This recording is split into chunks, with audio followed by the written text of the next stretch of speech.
Your Excellencies, dear friends, members of the IPI Art for Peace Committee, it's lovely to see you all here and a warm welcome to you on behalf of the International Peace Institute, but also our two partners, Grace Farms, the Grace Farms Foundation, and we'll hear shortly from the foundation's founding creative director and chief strategic officer, Chelsea Thatcher, and also Empowerment Collective, the organization founded by our featured artist and a survivor herself, who is not just a featured artist, but also a human rights advocate, a documentary filmmaker, and a survivor herself of modern-day slavery, Nasreen Sheikh. The event is entitled, and I have it somewhere here, if I can find it. Maybe I don't have it. Building a culture of peace and reconciliation through art, featuring artist and activist Nasreen Sheikh. Nasreen, it is a great privilege, indeed a huge privilege for us to be hosting you and your art today. Your life story is as compelling as it is or was at one stage harrowing. Your art, the expression of a liberty denied you cruelly when you were so young. And just so all of you know, Nasreen is from Nepal, and at age 10, she fell into the hands of the textile industry and became a child laborer. Nasreen slept, ate, and worked in the same room, and she described, or which she has described, as a prison cell in a clandestine factory in Kathmandu. She worked from 11 or 12 to 15 hours a day with no rights at all. And she has said in interviews that her fingers were bleeding and they forced her to work grueling hours for less than $2 a day. The rules were simple: no pay unless they finished their entire job. And the factory, those who were running the factory, played loud music to keep workers from falling asleep and splashed cold water on their faces to wake them up. Food was scarce, and Nasreen and her the other children there were pulling threads from their mouth as they ate. Chemical fumes sometimes stifled their breathing, and at the end of the workday, Nasreen would collapse on the mountains of clothes she had made and used them as a bed. And she has told reporters that they were fed, or she and her colleagues were fed like animals and worked like machines. Nasreen has used her experience to found Empowerment Collective, an organization striving to eradicate modern-day slavery by empowering marginalized women in Nepal and in India. And she's also one of the driving forces between the Good Clothes, Fair Pay campaign that includes more than 57 organizations around the world demanding living wage legislation throughout the garment, textile, and footwear sectors. It's worth also just reminding ourselves that according to the ILO, the International Labour Organization, that nearly 50 million people are believed to be victims of this type of exploitation, a toll that has in recent years has increased in recent years. And 12% of all exploited labor are believed to be children. The fast fashion industry has also a high environmental impact and is the second most polluting industry in the world, producing 20% of the global wastewater. It takes almost 2,000 gallons or 7,500 liters of water to make just one pair of jeans. It's also worth noting that women constitute 80% of the global textile force, and the industry studies indicate that gender-based violence is both a cause and a consequence of this economic exploitation. And this is why Nasreen founded Local Women Handicrafts, a factory and store that helps vulnerable women achieve economic independence while making sustainable products that follow fair trade principles. Nasreen is careful to note that her art and her advocacy is not about her. It's about those 50 million others. And as we admire both the work that she has presented here on the stage, the textile-based artwork, and in the form of a veil, and she will discuss it, as well as the poem that she's going to recite. It's all on behalf of those people. I would like now to invite Chelsea Thatcher to offer welcoming remarks. Chelsea, the floor is yours. Thank you. Thank you, Zeid. Thank you.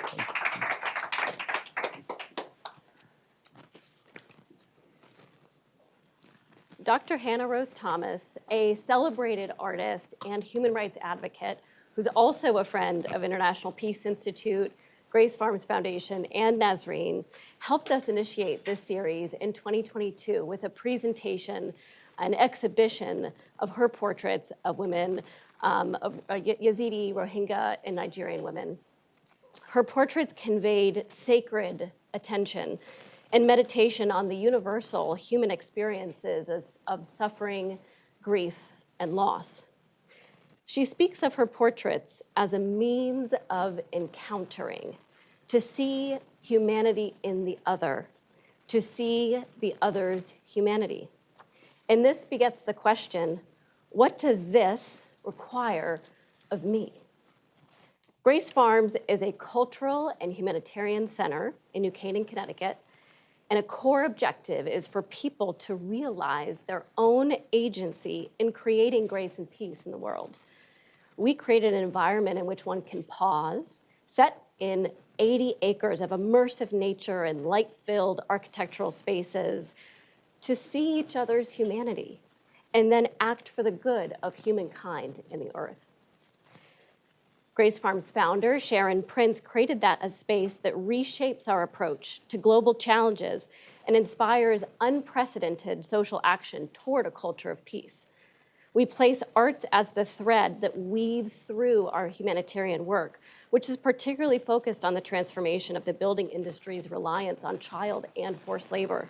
This initiative of Sharon's has really blossomed into a global movement called Design for Freedom, with new initial international guidance and a toolkit, and our Design for Freedom Summit tomorrow. Nasreen was the featured Design for Freedom presenter in March last year in 2024, and Zeid kicked it off for us at our first Design for Freedom Summit in 2022. But Nasreen spoke shortly after Hannah launched her book, Tears of Gold, at Grace Farms. It was a moment in time of interconnectedness, encouragement, and even some spontaneity, which will result in a portrait of Nasreen created by Hannah. Nasreen is a visionary leader, really carrying the world, but has a capacious and resilient ambitions. Nasreen is also an artist, and we want to honor and make space for that. I offered Nasreen an artist residency at Grace Farms in October, thinking about the restorative feeling of October light infused with a bit of orchestral music from the London Philharmonic Orchestra and hospitality with some Grace Farms tea and our team. I invited Marilyn Nelson, a former poet laureate of the state of Connecticut, to serve as Nasreen's mentor. And 3 days later, Nasreen emerged with a poem. Through this poem, may we be reminded of how art can substantially move us toward the peace that we all want to build in the world. Thank you, Nasreen.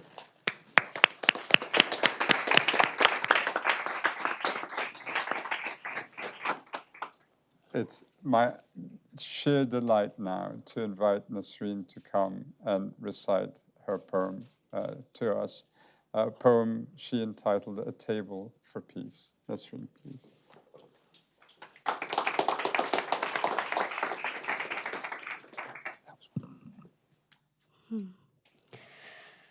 Thank you so much, everybody. Thank you, Zeid, for such an incredible introduction. And thank you, Chelsea, for being here today. And thank you to all of you for bringing yourself here and giving your very precious time today. When I was writing A Table for Peace, I was actually going through a lot of experiences.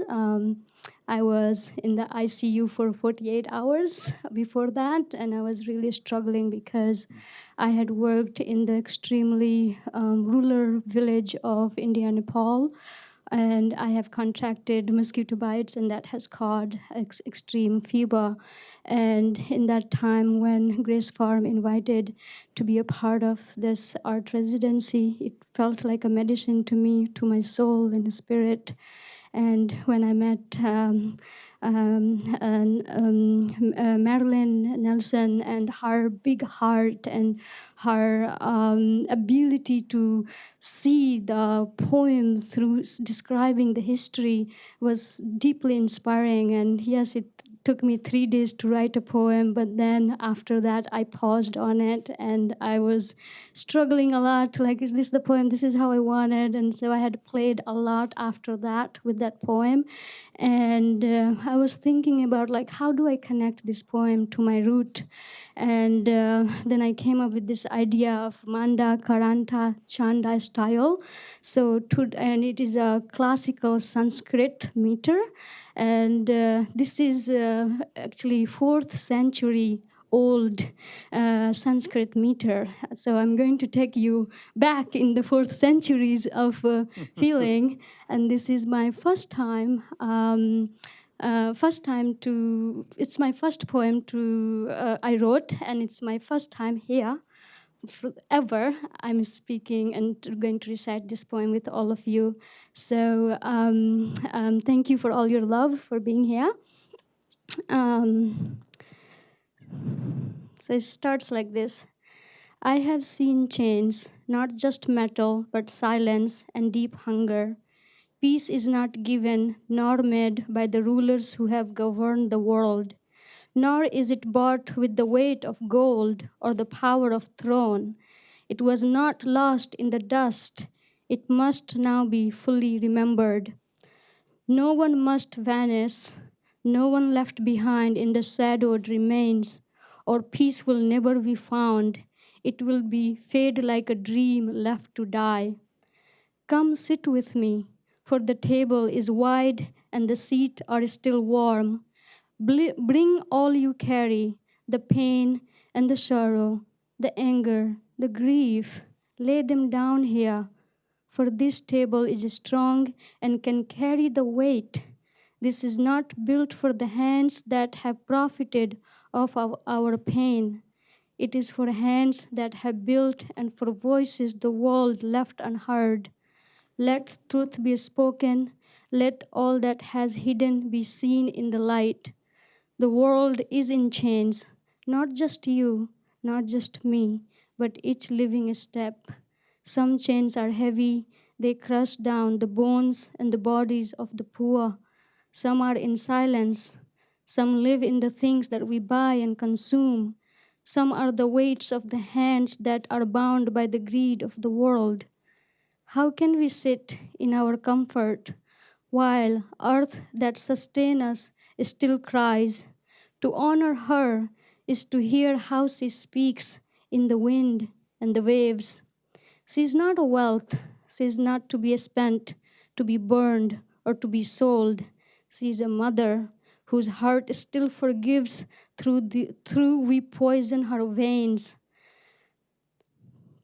What will remain when the rivers grow sick and the fish float to die? A river sings of the ones left behind, waiting lost in the dark. The roots of humankind shrink into silence and thirst for the past.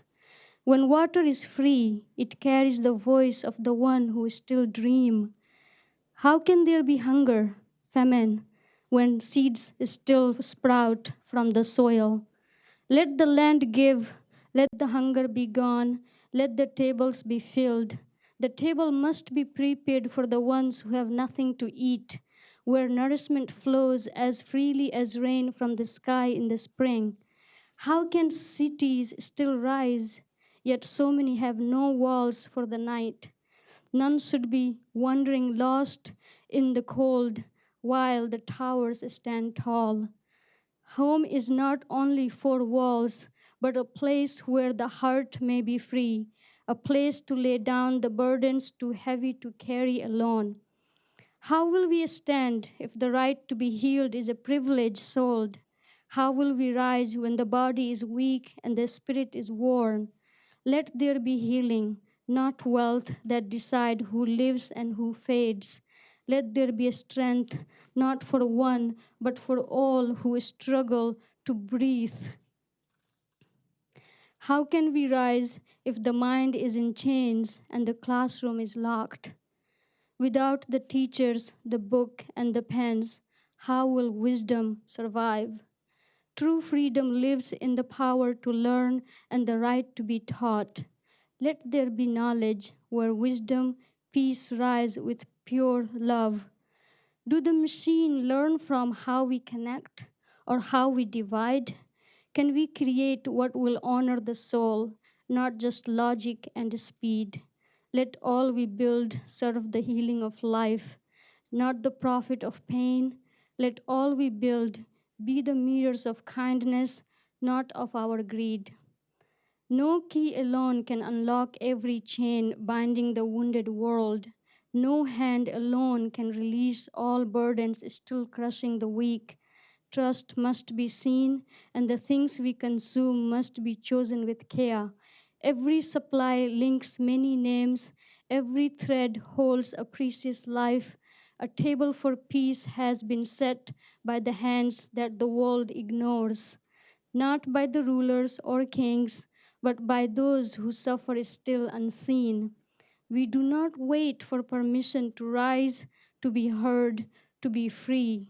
We all know peace was never built, it waits to be remembered. Thank you.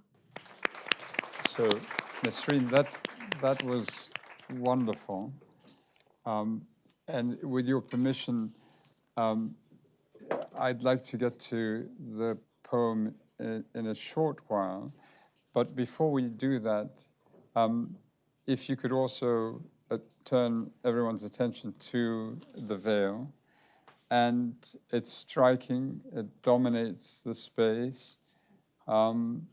The weaves are extraordinary. And you chose the theme of a veil for a very specific reason. If you could explain to the audience the thought behind it and how it relates to your advocacy and to the people that you're protecting and wanting to defend. Yeah, veil is, this is something that I have been working for the last time when I was at the Grace Farm. What Grace Farm is really a space for where Sharon would be here, and I would say like a space communicates. That's her, and it just stuck with me since then. It does not just communicates, but it also gives the ability to create. And so from there, the Table for Peace poem came. From there also this veil came, and the idea of the veil was when I was just. When I came to America for the first time and I walk to these major department store and I see these clothings and these products, I did not see that as a piece or as an object or as something beautiful that I wanted. I saw literally like human suffering that was piled on these places, and I felt very, very overwhelmed. So then I stopped going into this department store and I started to go to more of the thrifting places and the places that is more conscious and more aware. And I was seeking for like, what is the artisan communities? Where is the movement? Where's this all these people? And so in New Haven, there is a really great place where like you had thousands of pieces of just like left like discarded, and I found one of the piece of this hand stitched, and it reminded me of something that when I was in the sweatshop, I had to live through a survival, and I was not aware of the art. And when I see that piece, I was like, oh, I want to make something out of it, and I had no idea. And then slowly, this one piece turned into the next, and I was thinking like how back in time women used to stitch things, and they would not just stitch and make objects. That's how they would connect, and they would talk about the things. They would talk about what are the things needed to be changed and transform. And so I started to build this, and I was like, I'm going to use this piece to cover. If you see, her face is completely covered because I have, for the, I think, last 20 years, I have been working in Nepal and India. Even though I might look a little young, but when you start from 10-year-old, it feels like we're long. I feel very, very old in my inside. So I wanted to give this. A lot of my women wanted to talk about their stories, but they did not want it to be on the camera. They didn't want it to be on the social media or any of those things. They were like, I'm going to share these stories, but please do not share with anybody. So I was like, I'm not going to just keep their story in my heart. It just needs to be released somewhere in some form, So I created this veil. So the veil is going to be testimonies of all these women that I have worked for all these years and share these stories through this film. The film will be called Anabarana, and which means unveil in Nepali. So it's a beautiful story, and by the way, I think you're all going to be in the film because so it's a beautiful story, Nasreen. But I have to say I was a little bit surprised because in my experience, spending time with people who were once placed in a vulnerable situation, the tendency I felt used to be in the opposite direction, that we have suffered grievously and we were objectified, we were units of production, or we were sort of enslaved in a sexual sense in a condition of war. And we have names and we have identities and we want to be recognized. But you've gone in a different direction because listening to them, you felt they needed protection almost. And that's what you're saying, essentially. That the message needs to be conveyed, but you don't want to in one way further their vulnerabilities, right, by exposing. Have I got it right in that sense? yes, because when I started to speak out about the issues that I have experienced, there was a lot of threat from my own communities and from the also, like, some of the businesses were not very happy what I was talking about, and it would come on them. So the women had a very similar feeling, like I will be outcasted, but I don't have a document that I can run out.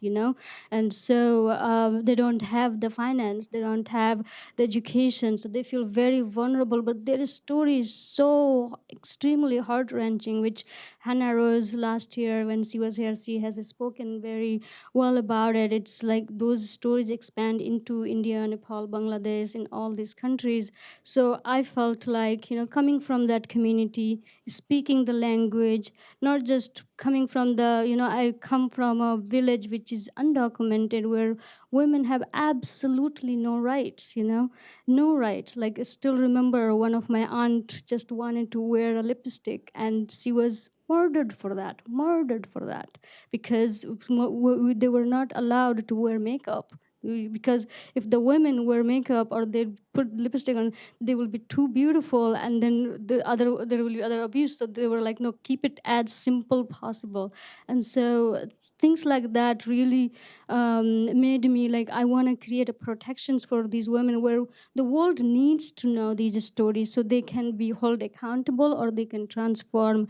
But these survivors don't need to be vulnerable to carry another form of trauma, because the more you speak, it's not easy to speak out when you have the community that does not support you.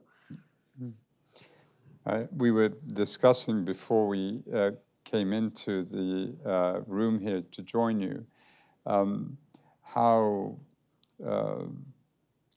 across the world you see cruelties of a sort that are so often extreme and directed against women who are there to give life, to be a foundational part of a community, to be their own agency, and to chart a course for humanity. which has gone awry. And I mentioned last week I was in Norway talking to a group, and the thought occurred to me, and I just asked the question, of all the men who were sitting in the audience over the age of 60, how many were told when they were children that they were loved by their parents? And not one person raised their hand, not one. And I wondered whether so much of this cruelty has sort of definition in that. I mean, we're a sort of lost generation of men, and we can see this in the way that the politics of this country and other countries are shifting. And perhaps art can make us think, just pause for a while and think and just reflect a little bit more on this connection between human suffering and what you're trying to do, which is show us the highest expression of our existence, which is, a sense of beauty and representation. I was struck by your poem because I think, Nasreen, the idea of a table creating a sort of sense of also equality, a sense of removal of sort of the sort of disproportionate powers that often affect the dynamics between humans.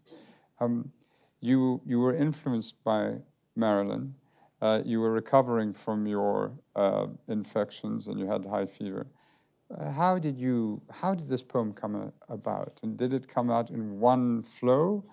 Or were No, it didn't come in one flow. As I said, like I have been through, there was, times where I would have one pieces come and then next time second pieces would come. So it has I think that poem has really evolved through the veil, and a table for peace is really an intention that I set up when I was at the Grace Farm. And when I gave the presentation at the opening, I had a dream that one day the table where artists, journalists, activists, everybody could sit together and not differentiate different issues. Like all issues is human issues, and if humans have issues, the climate has issues. We all need to have a conversation about how to protect this. And so I wanted to create this table where we all can have an equal voice. Equality is so important, and nothing is more ahead or this. We all need to have a circular conversation. We need to be heard and seen. So I wanted to create this a table for peace where all different kinds of sectors could come and join and have a conversation about it. And as I said, I used the Manda Kranta Chanda style because Chanda is actually I have adopted one girl in Nepal, and her name is Chandni, which means full moon. And Chanda, I call her as a nickname. And so when that was coming, I was like, oh, this is exactly. And when I was reading the history, very famous poet from India, Kalidas, he wrote a lot of poems that is it's all written in Sanskrit, which is one of the ancient language. You might be aware of that. Very, very ancient language, has a lot of power. And I was like, I should write about it. And I embedded in that poem 7 keys, which is, I feel like when I started my first business, social business, local women's handicraft, I saw that when women were coming, they were saying like, I need money, but I also need housing, and I also need good food, I also need this. So we created in a system in local women's handicraft that if you are getting paid, make sure that you charge on the piece that you can attain all these 7 things: food, education, health, shelter. And it's like literally like only if women are making $7 an hour, they just need to add like $2 more to make it attain, And once they have it, they are not just the worker, they are actually becoming the leader. And once they're leader, their children can go to better schools. And I have seen that these women have cut the thread where next generation don't have to ever fall into that direction. So I feel like from that 7 keys came where the water is so important, food is so important. I remember when I was when I didn't had food in the sweatshop, how angry I felt, how how intense that experience it was. Like, try to take a fast for a few days without anything and see how much it takes on you. Yeah. And you were particularly young as well. Your advocacy centers on those placed in a vulnerable situation. I mentioned that 12% of all modern-day slavery, or what we believe to be that population, are children, and the majority are girls. You have become this powerful voice of advocacy through both direct action and through the creation of your foundations and your initiatives, as well as the presentation and the expression of your art. Do you see others who are following you, sort of younger Nasreens, who are basically picking up this challenge of using both advocacy, and you have a powerful voice, but also art as a means of creating a sort of space and a bridge with people who may not immediately understand what you're trying to do? Yeah, a lot of back in when I was on the ground and working in the beginning, there was a lot of struggle. First of all, I would open my shop and the locals would come and they will threat, like, shut down the store. You're a girl, you should be married. I would go try to buy the raw materials for my fabric. They would hold my hand. So there was a lot of struggle in the beginning, and nobody was trusting because I was really struggling. I started from being a victim of the sweatshop to the street kid to meeting. It takes only one person to believe in you, and that was one of my teacher who I saw in the street. No, I don't know him at all or anything, and he had a This was a dog. teacher Yeah. in the sweatshop. No, he was School teacher. he was not. He was like a world traveler from America, from Connecticut, Hamden, traveling to Nepal. Yeah, traveling to Nepal. He was researching about his Is own. he here? No, he He passed. passed Oh, I'm away. so sorry. Yeah, he passed away in the time of COVID. I know he's in the best place ever, and so he's the one that he believed in me. And all I asked him, Uncle, can you teach me? And I was not asking for anything because I was so hungry for going to the school. Like, I just wanted to go to school, because when you are 9 or 10-year-old, you see other kids, and you want to go and do that. And so he gave me, and he believed in me, and he gave me the education. And since then, things changed. And so back to your questions around, is there young Nasreen now? The same uncle who used to say that she is a sin of this family because she's breaking our cultural, things, and running the business, because running a business in my communities as a woman is a sin, complete sin. You should be married, you should be under the wall, under the cover. As soon you go out, you are no more valued to the community. So a lot of the people would not only outcast me, but they started to outcast my mother and my relatives slowly, and they would not trust. But now, when I, through Empowerment Collective, I bring AIDS, and I have set up these water tables, set up people for bathrooms, and build a lot of AIDS things. And then people slowly started to change that girls can do something, women can do something. So the same uncle who was against me, and he started to send her daughter to the school for the first time. And the other uncle had 5 sons, and he was so proud of his son that his son will do everything. And these daughters are burdens, because in my community there is a lot of dowry you have to give. So my mother has 3 sisters. So she was very scared because she has nothing, and she's like, how can I make dowry for my girls? And so people were abusing her, that you are unlucky, you just have daughters. And now they see this transformation, that we are bringing this help. There is a huge reflection on these communities that girls do have a strength, they can transform if somebody can believe in them. I'm here, and I wish that my mother could know. I wish that my community could know that I'm sitting with Zeid, who is the most humanitarian heart with the peace, and the king with Stop it. Thank you, Nasreen, for turning up today. You're all welcome to go and have a... you're...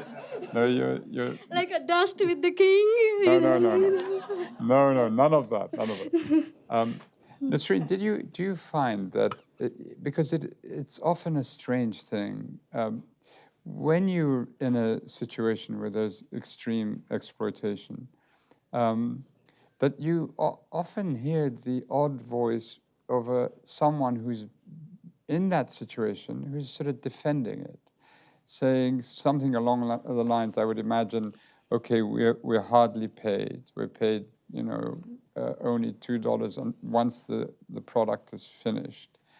But we're getting some income, and we're working and feeding our families and so forth. In other words, they try and rationalize why it's okay. And then going to your point, they see, those who are like you, conscious that there's something desperately wrong, as disrupting what for them, they almost don't, and it suggests something that we have to be very careful of, that we somehow know better than other people. But it suggests that they're not aware of the fact that their conditions could be better, that there are basic human rights, that there are labor rights that should be observed, and that the factory owners are not abiding by them. And so they don't almost sense that they're being exploited, right? And then did you find that as you began to advocate, and through your art and your expressions, that there was sort of almost hostility from some quarters, that, don't disrupt it for us? Or did you have universal support from all of those who, like you, were very young at one stage working in these sweatshops?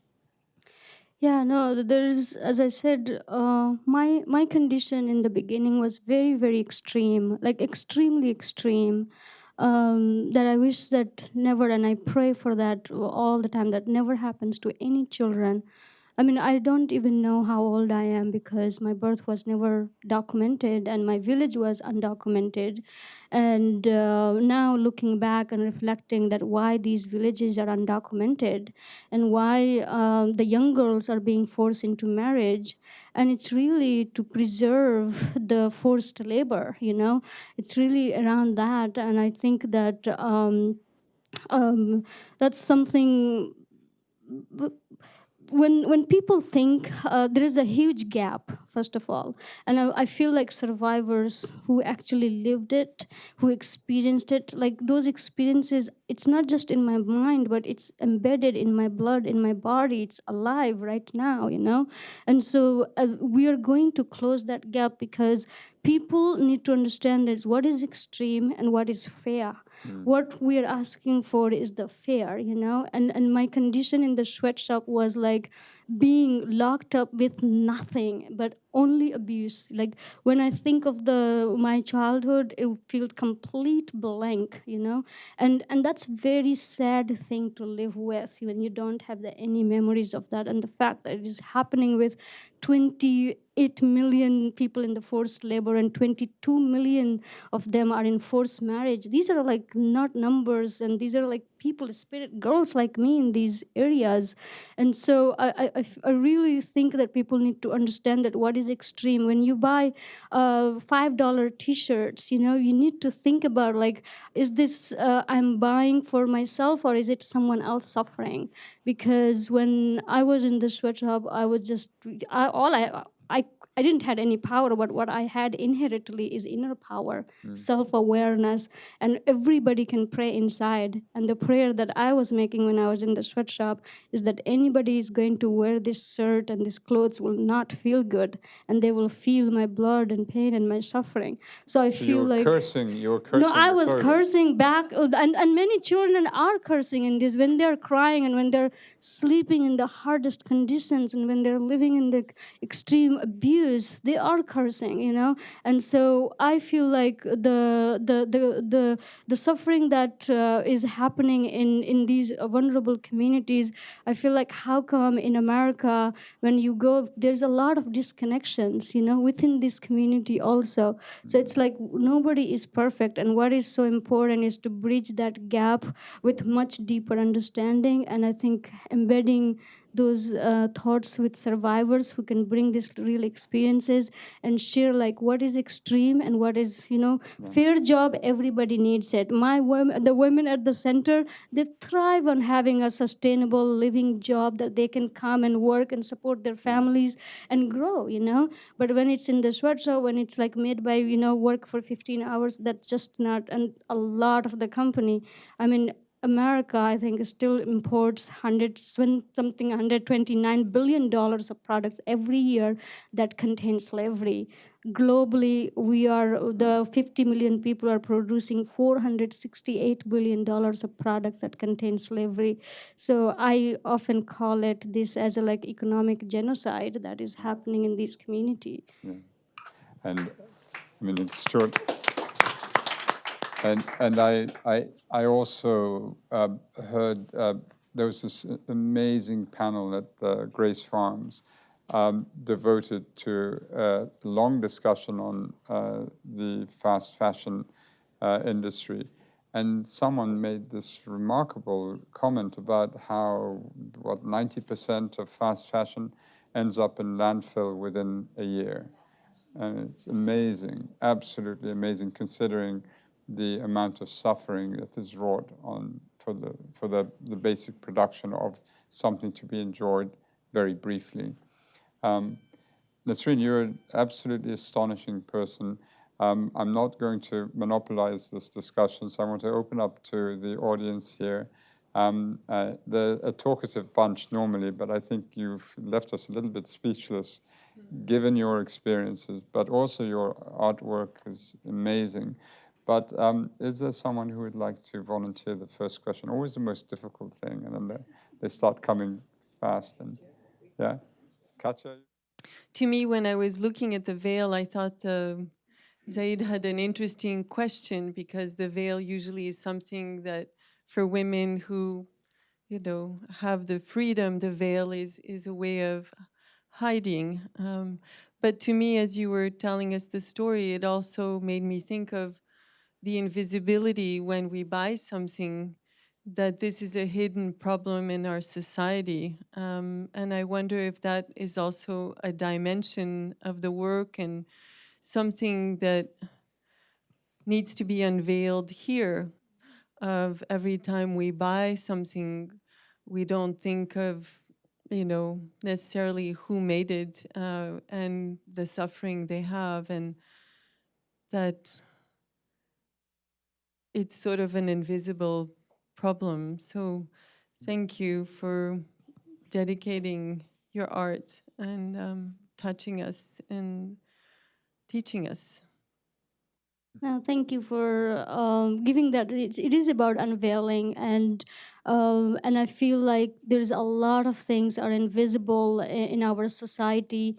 One of the example that I feel is when I'm in Nepal with the farmers. You know, the farmers will grow the food and then they will bring to the market. And as they bring to the market, I get to see the person that who grew it and then get to talk to them. And it creates a very personal bond of a story, you know. And then I go to American stores here and I just wrapped up into the plastics, you know, and the food is like perfectly packaged and I have no idea what is this made and who produced, and almost I feel helpless, you know. It's like I wish I could know who is behind it, because it's definitely somebody somewhere is producing these things, you know. And I feel like it is a consumer right to know what supply chains they are supporting. And a lot of the companies they're talking about the first tier of the supply chain, but the bottom of the supply chain is so much suffering going on. The hardest thing that I feel is that how these culture and the peace and the language are dying in these communities because of this, you know. And doilies, and we use in our center a 100-year-old loom which does not need any electricity. These these looms are like a tool for the women to self-empowerment, you know. And these are being taken out right now. These are becoming endangered, you know. So how do we preserve these cultures, and how do we show that? So this veil is really about unveiling. That is why the name of the film Ana Varana, and it is a Nepali name, even though it seems like very English name, but it is a Nepali name, and it means unveil. And we will be unveiling of these all survivors' stories, so the consumers can really understand that everything that we consume is energy, and that energy is how and what cost we are consuming, that everybody have the responsibilities to know, and they should demand, you know.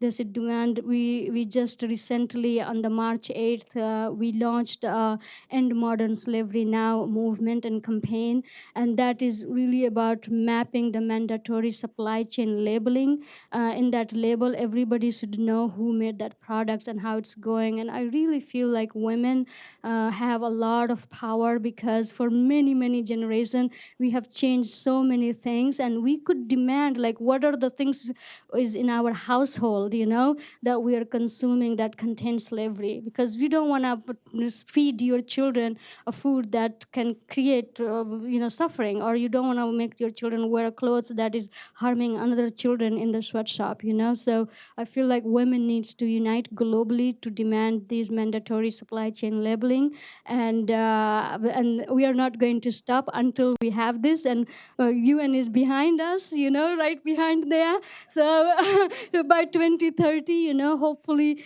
we all will know. I mean, like, I'm very curious in this room, how many of you know the clothes that you are wearing right now? Who made it for you, you know?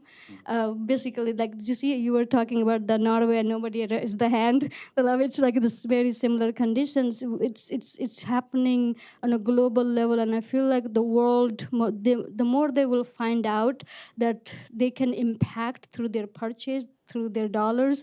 And these 28 million people who are in forced labor, they're looking for you, you know, they're looking for your leadership, because they are stuck in the sweatshop. When I was in the sweatshop, I have no strength at all to break or open the window, because our windows were so locked up. We just had no courage. So they're locked up. They can't speak, and it's so invisible, you know, it's so deeply invisible. But when you travel to these countries, you do see some of it, but not all of it. Extraordinary. Who would like to? Yes, please. My name is Shazia Rafi, and Zeid and I have worked together on many of the legal conventions and treaties that the UN system uses. And Shazia, introduce yourself properly, because you also spent years working with parliamentarians. Yes, so my name is Shazia Rafi. I'm former Secretary General of Parliamentarians for Global Action, the organization that did the ratification of the International Criminal Court and the Arms Trade Treaty. I just want to bring it to the level of what can we do about it at the international level, especially since we're just across the road from the UN. The ILO has a convention adopted in 1999 on the worst forms of child labor. All countries have signed it. It's the fastest treaty to have been ratified by all member countries. So I think, you know, to some extent, what IPI and other institutions that are, you know, listening to your testimony need to do and take from it is how do we force the implementation and legal cases to hold both governments and these businesses to account. And just to give you a sense of, you know, how hard it is, even in this country, we've been trying to get the concept of a fair wage that acknowledges what unpaid labor women are putting into the work that we do, and that is still not here. We're still stuck at $7.5 per hour. So, you know, the resistance of business to any form of fairness and equality is in every country, but the only hope we have are these international conventions and these agreements, which we must implement and hold governments to account on. Yeah, I agree with you. And I feel like it's just not the government and civil society, like everybody I feel like needs to unite. But the most important that I feel like really consumer needs to become aware that they are consuming suffering or they're in some way and some form. So raising awareness is very important. And I think that's what Grace Farm, ILO, Walk Free, there's so many incredible organizations is coming together to solve these issues, because this is a major, major problem. This is an economic problem that is creating genocide in these communities, creating a lot of conflict, and a lot of cultures are being lost. One of the things that I saw was so devastating is in the time of COVID, when all these tiny small businesses were died. You know, they were just not able to keep up, and I saw that how some of the bigger businesses were just taking over and just buying it. You know, so it's just literally disseminated all these small businesses, and these small businesses means, like, you know, these are run by the family who creates innovative and solutions, and there is a creation in it, you know. So when everybody just becomes a workers of the factory, it loses the ability of create and art and you know, movement and all of that. And I feel like it is so important to engage in multi-level through the arts, through the peace building, and just reconciliations. I feel like IPI has a huge role to play in this. You know, how do we create fairness? How do we create peace that people in all world can be, you know, just have a basic human rights? We are not asking for give us this. We're just asking that give us the basic human rights so we can be human and not machine. You know, when I was in this WhatsApp, I felt like machine, and finally I feel like I'm becoming human, being here. And so, you know, you were talking about the U.S. government and U.S. You know, the slavery exists within the U.S. also. You know, there's a lot of garment workers that is working for not just $5-7, but like less than, you know, and not only that, that America is importing slavery, you know, and this is the country that I feel like consumers are once they become consumers, these bigger corporations and bigger business needs to just open their heart, you know, and bring some peace from within inside, that, you know, when they're taking and when they're building their business, they don't have to take it from other people, you know, they can build it from their fairness and strength and transparency. And that's where one of the program that we are doing with the Empowerment Collective is called Transparent Trade Initiative. And it has 3 tiers. One is about really raising awareness, which is uniting all women to come together on the March 8th to demand mandatory transparency supply chain labeling. And then the second one is to really bring all these governments and corporations and businesses to understand that, you know, the genocide and the ecocide is the same issues, and this needs to be solved. You know, one of the things that I'm working with our communities through also person-to-person intelligence. You know, when we connect with one another, there is something that comes out. And how do we embed circular leadership, person-to-person approach in our businesses, that we can grow sustainably, ethically, more mindful, and not take over the planet, because overconsumption and over manufacturing, it's going only on the vein of the Mother Earth. You know, it's all the resources that you were saying, that one of the genes takes 200 gallons of water to produce 2,000 and 2,000 gallons of water. You know, that water one person can drink for 3 years. That's the data that I was reading, and yet millions of people don't even have a clean water.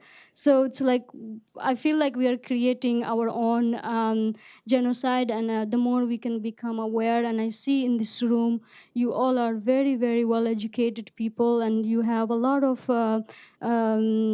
strength and a lot of resources And those resources are responsibilities, those are accountabilities, and how can you use that to serve the most vulnerable? Because these people, they just want to be seen, they just want to create peace. Yeah. No, thank you.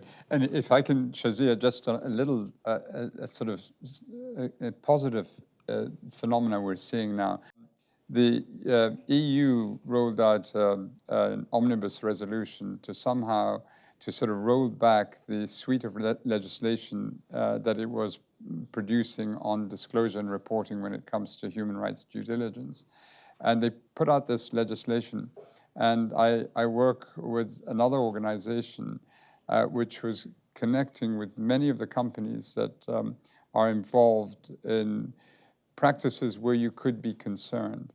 And the interesting thing is that the initial thought was going to be that they would welcome this rolling back of the commitments, at least on the part of the EU, to human rights due diligence.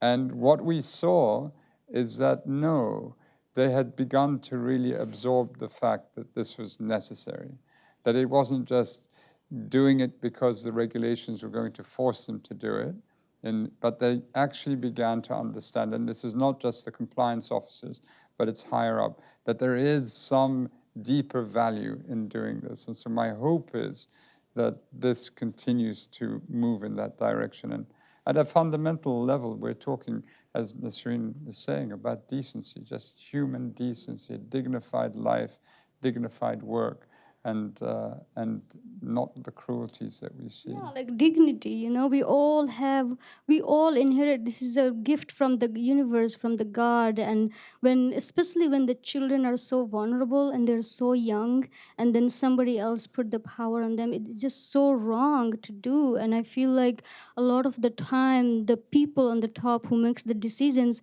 have no idea what is going on the ground, you know, and it has layers and layers and layers. And somehow we as a collective humanity have not figured out how to map that problem, you know, and how to figure this out. And one of the positive thing around all of this is there is an incredible diverse group of community coming together on a commission called Global Commission to End Modern Slavery and Human Trafficking, which is chaired by Theresa May, and I'm also one of the commissioner on that. And we are really going to, it's a little bit confidential, that report is going to be launched on April 8th here in the UN. And and we are going to bring the most up-to-date data and all the data together so people and the public can first become aware, and hopefully we can implement. Survivor-led leadership is so important because of, you know, it will really help close the gap, you know. And not what I feel so supported from the American community and human rights is like how much they have acknowledged survivors. And, you know, the fact that I'm here with you, it just means a lot. And I feel like the more we engage that, we will receive more, you know. There is a saying in my village, the more you give, the more you receive. And it's a very powerful metaphor. And I think we all should look into this. And really, like, the single thing that you could do in your own home, when you go back home tonight, just look around everything and just ask yourself questions. Who am I aware of all these things that is all surrounded me? Who made it, you know? If Sharon would be here, she would be talking about all the building materials, you know? No doubt.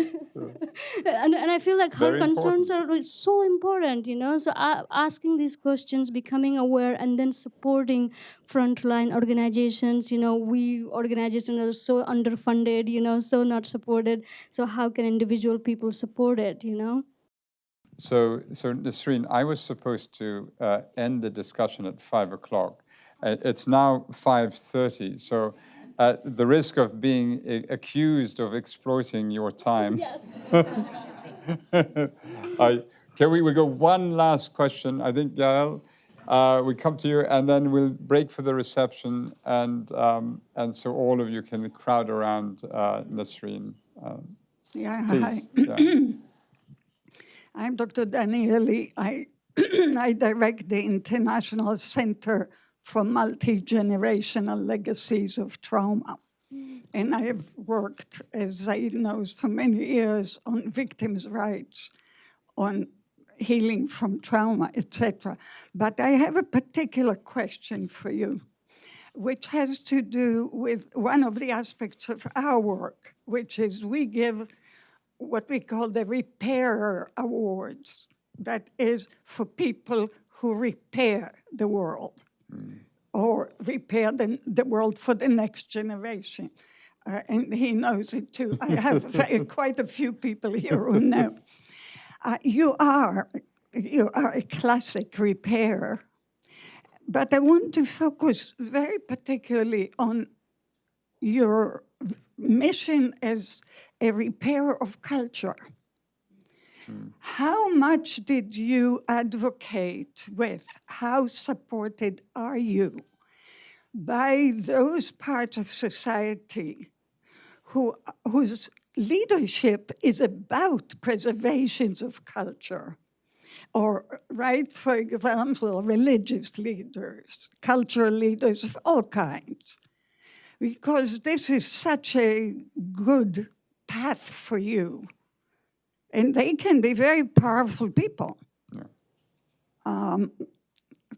So what is your relationship with the local religious leaders, with more wider religious or cultural leaderships? That's a great question. I feel like I was reading somewhere that our world population, in which 90% of the population believes in faith, So how do we engage the faith leaders? And, faith is a spirituality, something that does exist in my community very deeply and all around the world. And, but what I am doing right now in my communities, it is a threat for all those people who are running sweatshops, because this is, as I says, like this is the 50 million people issues is like connected to the $468 billion, and it is a yearly amount, and it's a massive amount. So I feel like there is a massive pushback. People hear the stories and they move on. I do feel like there is a lot of great organizations such as Grace Farms who has continually, it's not that just give me one time a space and said like, okay, great, you go. They give a continual support, which is so important for people like us to feel that. That's why I'm even here. They brought me here, and if we all can do that, what is going to do is to fulfill the next dream. That's why I built that poem, A Table for Feast. That's why this veil came out, and this through the veil we will have the film coming up, So I feel like in my communities, I'm very being pushed back a lot from every level. Religious leaders don't see me as a leader; they see as a threat, and also the businesses don't see me as a woman that I'm supposed to be not running. I also have a lot of conflicts with massive corporations when I start to talk about the bottom of the supply chains, because there is not even one single business anywhere in the planet that can map their entire supply chain. It just does not exist, because this is such a new issues that finally a lot of leaders are talking about supply chain and many different things, which I feel like we need organizations like yours and so many to get engaged in a way to support that, because it's, I feel like there is some time that God makes somebody disabled, and charity should be all about, hard work, and it should be given in a way that somebody needs it, But nowadays, that the way that charity and everything works, it just has become such an issue also. So I feel like there is a need of transparency, there is a need of accountability, and also a table for everybody to come and talk about it, because these villages in these rural areas, the fact that, this is 2025 and there's just still villages are being remaining undocumented.